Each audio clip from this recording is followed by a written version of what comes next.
Well, I guess I'll talk about some Star Trek rumors. And I'm a little late coming into this. I guess this has been known for about a week now or so.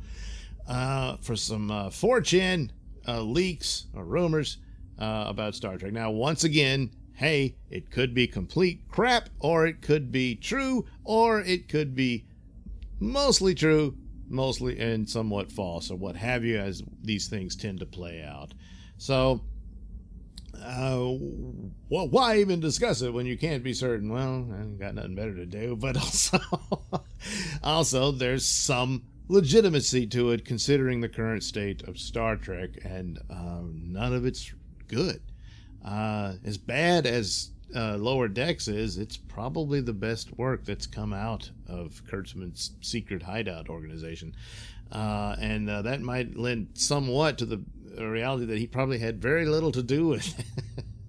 But it's just not very good. But in comparison to the crap he's delivered, yeah, it's a little bit better. But not enough to right the starship of Star Trek. So I'll go through the rumors in it and detail some things that Bounding in the Comics discussed about it, and other stories concerning the details of the show. Well, primarily the Star Trek Prodigy, which was only recently announced back in July during their Star Trek virtual con, which they immediately copyright struck on YouTube. Their own channel, they copyright struck. But anyway, but it just never gets old, not really. And speaks volumes. But so Star Trek Prodigy, having just been announced, is canceled. According to this, but only internally. They're not officially announcing that yet. And this might have been one of those, if this is true, one of those things where they jumped the gun on that, trying to push it out, kind of like with that whole Leslie Headland Star Wars thing. Maybe this was an attempt at that, because all they did was show this little logo, and that's it. They didn't really have any other artwork or anything about it, but they had a team ready to go and stuff, so who knows. But anyway, this is one of these power grabs by Emma Watts, who's their new head of Paramount Films and whatnot, and she specifically singled out getting Star Trek back on track and all that sort of thing. And does that mean she controls the entire property of Star Trek for now that it's under one roof, because of the Viacom and CBS merged back together and reunited, and it feels so good? Well, not so much. And but it seems like, well, maybe she's in charge of the films that they would make about Star Trek. There's supposed to be these 2 films that were in the works, and now it's no, they're all on pause.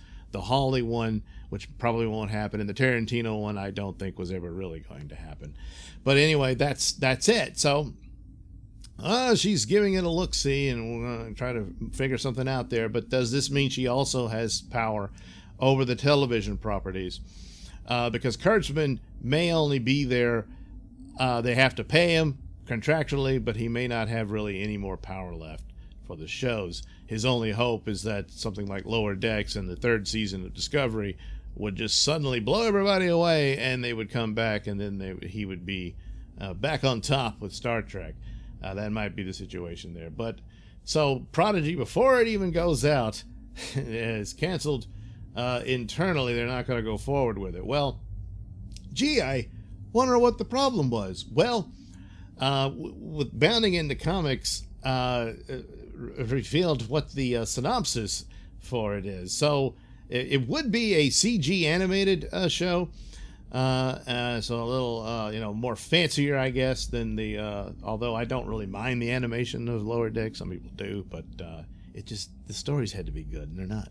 But anyway, this sounds even worse than that. So a group of lawless teens who discover a derelict Starfleet ship and use it to search for adventure, meaning, and salvation. But not plot, apparently. But so yet again, they're ripping things off. So they're teens, teehee, and I guess they figure that appeals to Nickelodeon. But also, it's like, oh, this rogue crew. So it'll just basically be Guardians in the Galaxy / Firefly on a Federation starship, but without any of that stodgy Starfleet rules of honor and discipline and whatnot. No, get rid of that. Nobody needs that. And actually, the Lower Deck show seems to crap on that as well.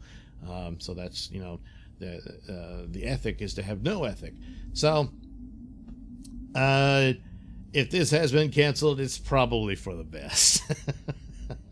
Because this kind of idea, like, you could have had a plot where some kids or whatever steal a starship. That would have been one episode of an actual Star Trek series, and it would have been much better. And they would have dealt with it and shown them the error of their ways, but with a little understanding where they're coming from, And then, that would be it. The end. Ta-da! And you have the next episode for something else. That's what they did back then because, they were better and they weren't scared to give away an idea in one episode because they figured they better hold on to that and stretch it out as long as they can because they don't have any other ideas. Yeah, that's what happened to Picard. Yeah. Well, that's too bad. The short treks have been canceled. I'm pretty sure that's pretty spot on. You can watch them for free now on YouTube. Don't bother. Well, I've only seen 2, and I didn't. The Tribble ones and the one with, Spock in #1, which, I saw as that, man, this has a chance of being good. And they're singing, and oh god.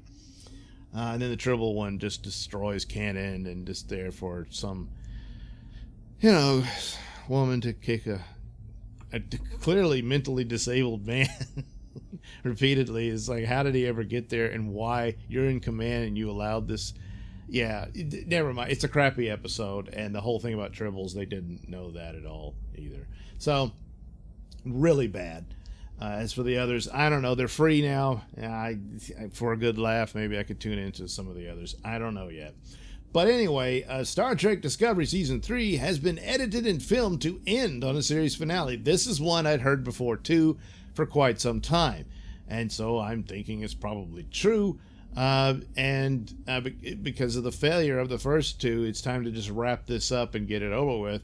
But they've shot the series. They were supposed to, they had to reshoot the other ones to death, so I imagine they had to do these 2.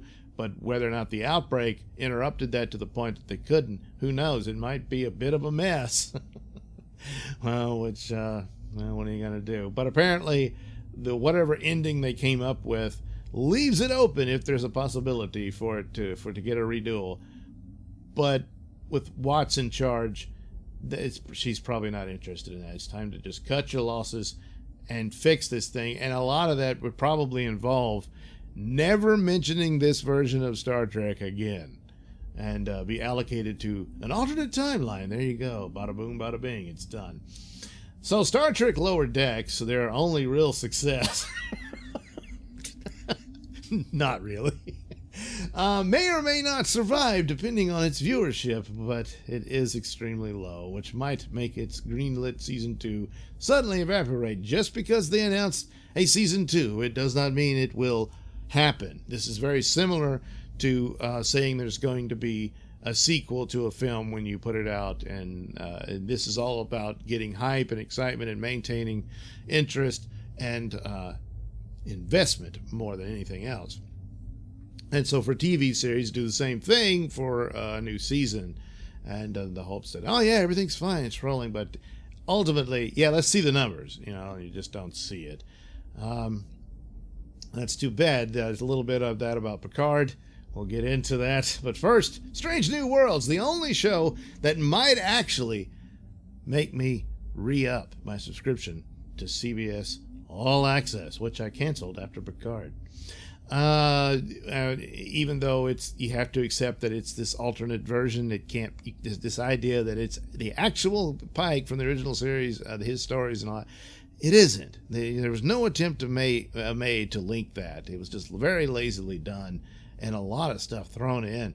Clearly, no one cared. So it's like, why bother? But just say it is. It's the only way to make it work. Is that this is some alternate timeline for yet another one, like the movies that Bad Robot did. So anyway, although there's no explanation for it, but multiverse is a multiverse. So Strange New World so far is unaffected. So I had heard that it was scrapped as well. They did the announcement about it. They had the stars come in and do their Zoom or Skype interviews and talk about it. And now we're happy to give the fans what they want. And this is close to what, if there was going to be yet another Star Trek prequel series, The Adventures of Captain Pike would be one that would spark some interest. So it's not a dumb idea to do, but the damage done so far by this secret hideout crew is pretty bad. So, but I like Anson Mount in the role. I would like to see it. The only bad part is, like, even in the announcement, they had Ethan Peck, who plays Spock, do that ridiculous thing. I want to explore the reality that Michael Burnham made Spock. It's like, oh my God. Why? It's stupid. So, Ethan Peck as Spock, his voice was pretty good, but he didn't look anything like him. Zachary Quinto's got him a little beaten there, but his voice is a little better than Zachary's. But look-wise, yeah, Zachary's got him beat there. But anyway, just forget about Discovery and all that. Besides, that was the rule. You're never supposed to mention it again. That was their explanation as to why Michael Burnham. It's a big secret, and no one ever talk about it again. Oh God, it's so lazy. So apparently Watts might be open to this one going. So, but if Kurtzman is removed entirely, then the leadership on Strange New Worlds would change, and apparently Akiva Goldsman would also be removed. So it's fine. I think they need to go, and so that Strange New Worlds would have a shot with a new showrunner and someone who's in charge of it, who actually gives a damn about Star Trek, or at least takes the time to do the work you're paid to do, to research it and understand it, and move forward that way. But which Kurtzman apparently never did. So, but he would still probably get paid, an executive producer paycheck. That's the problem with these things. So anyway, there you go. Those guys could get the boot, but the show could still survive. So possibly Strange New Worlds has some life in it, provided they can get some money, which they're having a hard time doing because, thanks to Kurtzman, they've burned a lot of bridges with people by telling them the shows were something that they weren't. Picard Season 2 will not happen. Thank God. But of course, this is a rumor, so who knows? But this is the one that's quite telling, and that we might know something soon as to whether or not this is true. And if this one's true, then you can probably take it to the bank that the others are as well. So it says that there will be no Season 2 for Picard. Sir Patrick is contractually bound to talk about the production positively in public. Well, this is always the case with these things. Again, with television and film, you promote the hell out of it, because that's part of the job. You signed on to do it. But all of that will cease come November, when he will be released from his contract and the show will be formally canceled. So come November, should know something. And either Stewart just quits talking about Star Trek, and that could be a good sign of it, or they'll come forward and say, well, we just couldn't crack it, or whatever, some BS excuse, or the outbreak was too much trouble, and we can't get the same crew together because of other scheduling, whatever, and they'll say it's canceled, and move on with something. I'll probably put all their eggs in the Strange New Worlds basket, if anything, and that'll be that. But November, we should know. Now, we might all be a bit distracted in November because we got some other business here in the States to deal with first. You might not even notice there's an announcement about Star Trek. So, but that one will tell all, I think, into the credibility of these rumors. So all this boils down to an eternal power struggle over Trek that is occurring between Watts and Kurtzman. But Kurtzman's backed by J.J. Abrams because on his own, forget it. But Abrams has more sway than he does. And Abrams still receives profits from all new Trek shows through Bad Robot licensing. So they're still stuck in a contract with that company, and apparently they don't. If they don't have the money to make Star Trek, they don't have the money apparently even to buy them out of this contract, so they can move on with someone who actually gives a damn about Star Trek. So, and it concludes, if Watts manages to oust them, the Trek production slate will be wiped clean, and a deal will be made with a new showrunner. And that's the best possible outcome, because look at the damage. But the problem is, boy, whoever the new showrunner is has got quite the uphill battle for the damage done. But yes, a Pike show could, even if it's set in this alternate thing and they don't make an attempt to make it look like the originals, that would be nice. But if they will, now I don't even know if that set still exists. They might have scrapped all that, but that set they built for the Enterprise, obviously an alternate reality Enterprise, but it's a better set than even the J.J. Abrams movies did, and that, you know, that looked good. So, but that's about the best I can say about that. And Anson Mount was good. So that might be what they'll get a bank on. And but yeah, they got to have a new crew, the new writers, and science fiction concepts, and treat the show for what it is. Don't make it into a soap opera. Don't make it into Game of Thrones. Don't make it into Dune, or whatever else you want to rob and steal from. And you've got to have decent science fiction writers who can come up with original ideas and concepts, and then you got something. But CBS, Viacom, they don't have a lot of properties with that name brand potential, but the problem is the damage done by Secret Hideout. So they're not going to just drop it. They're going to keep with it because, hey, it's what they got. They can't buy something else, so they got to try to fix it. And hopefully I mean, if Ronald Moore is available, give it to him, you know, and see what, or Seth MacFarlane. The Orville has proven he knows how to write these stories, and you might have something there.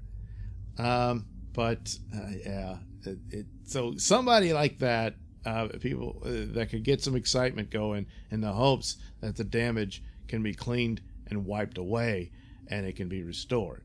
Star Trek has potential to do that. There's other franchises that are in trouble, like Star Wars and Doctor Who, but Star Trek, and I mean, narratively they can all be fixed, but Star Trek, I think, more so than the other two, has a pretty good chance of being restored. But they got to act fast, and they got to move on this, and whatever means by which they can get out of this bad robot thing, do it. So anyway, there you go. Prodigy sounds like crap, so if that's gone, that's probably for the best. And Strange New Worlds, looks like that might be their only hope. So, all right. Time will tell. Thank you for watching and listening. Why not like and subscribe, and check out that link description below. That'll take you to my mini stores and have plenty of goodies for you. You know, hats, mugs, stickers, posters, all that goody stuff. Plus, you can head over to indieplanet.com and pick up a copy of my comic book Night Night. Oh, yeah. Plus, you can also catch my podcast, Mr Nailsin Show, over at RadioMisfits.com. And you can also watch my videos on my channel at BitChute. That's the Mr Nailsin channel on BitChute.com.